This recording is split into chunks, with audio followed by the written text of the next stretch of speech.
Namaskar, I am Dr. Anshu Astri, your physician, just a call away. I'm back again with another update on COVID 19. And as we are entering the winter season, I'm sure many of the Delhiites will be experiencing a sniffle here or a cough there. And with the COVID 19 pandemic still lingering around, it is going to cause a lot of anxiousness and press the panic button in many of the people. So today, let us try and understand the difference between common cold, flu and COVID-19.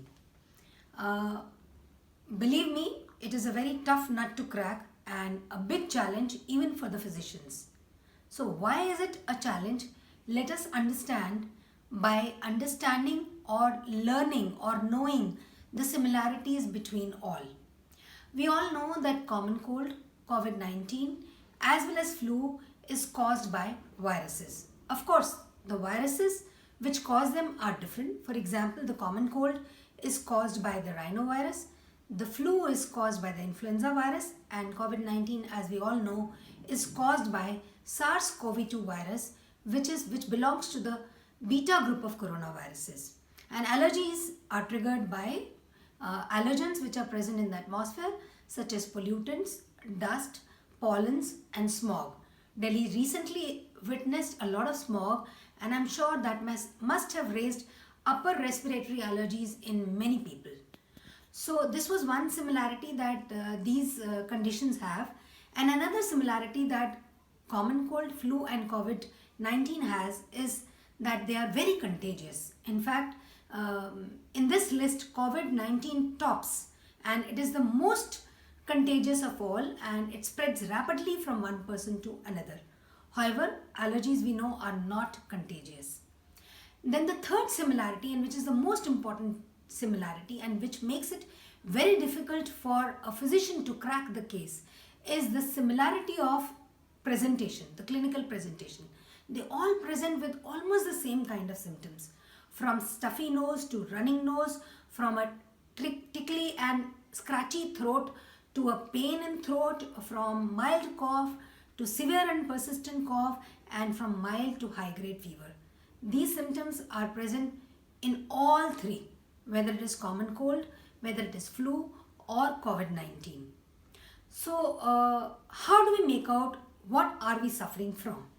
So let us understand the differences. The differences are pretty difficult to find out because they are very fine.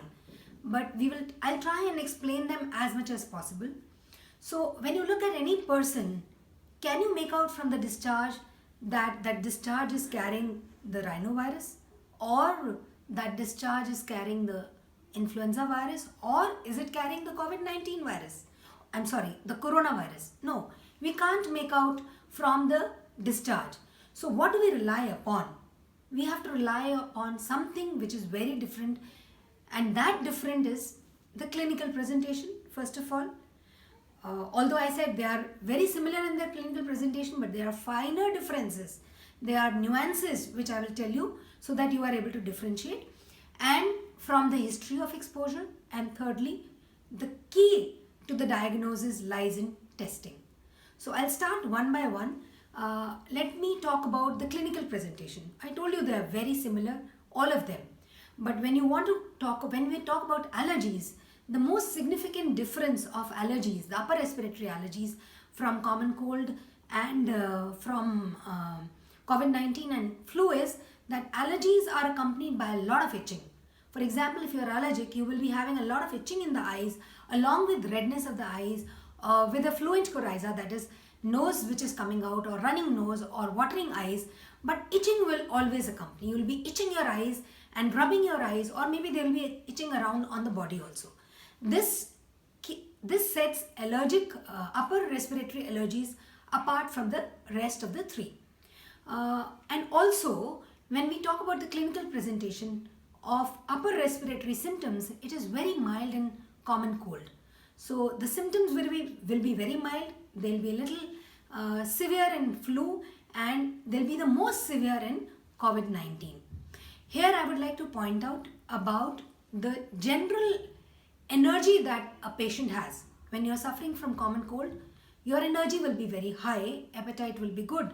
But if you're suffering from influenza or for that matter COVID-19, the patients usually complain of a lot of fatigue and they're drained of their energy. There's a lot of myalgia and there's a lot of loss of energy in such patients. So such patients will appear more toxic.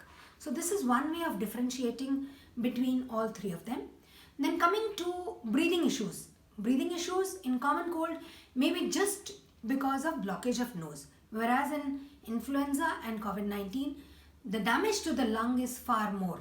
And especially in COVID-19, we see that the cytokine storm which might happen brings about a drastic damage to the lung and thereby a lot of breathing difficulties, and even oxygen has to be given to such patients. So this was about the differences in their symptoms. But I must say here, we all know that the coronavirus is having a very erratic behavior. It is being called as a Behroopia because it disguises and comes in various forms. We have symptoms which range from very mild symptoms, or rather I would call, we have asymptomatic patients also who are not having any symptoms, but they just know that they are COVID positive because they have tested positive for the coronavirus. So these symptoms may range from very mild symptoms to very severe symptoms of cytokine storm, and which makes the differentiation even harder. The only key and the only way that you can make out if you are suffering from COVID-19 is there is one single red flag symptom, which is the loss of taste and smell, which is not present with the rest of the illnesses. So if you have loss of taste or loss of smell, you can be pretty sure that you have COVID-19. And you need not even get tested because you are sure that you are suffering from COVID-19. So I would say that testing is the hallmark in diagnosing or confirming the diagnosis of COVID-19. So even we have tests available for influenza as well, but there is no test available for common cold. So get yourself tested as soon as you see any symptoms. But here I must warn you that as soon as you see any symptoms or at the instance of the first symptom, please isolate yourself, because COVID-19, all of them are contagious, but COVID-19 particularly is very contagious, especially in the pre-symptomatic phase as well as in the early phase. So the sooner you isolate yourself, the lesser are the chances of you infecting the others. In the end, I would like to tell you that we have some good news. The good news is that we have a vaccine for influenza, but unfortunately we are still waiting for the vaccine for COVID-19 to appear and to arrive, and I'm sure it will be available very soon. But before that is available, we must maintain and take all the precautions to prevent COVID-19 from affecting us. And if you want to keep yourself more safe, what you can do is you can take a flu shot which will protect you against the influenza virus group which is prevalent in that season. So with this, I would like to thank all of you for giving me a very patient listening, and please wait and watch for my next video which will come soon. Until that time, goodbye. My namaste once again.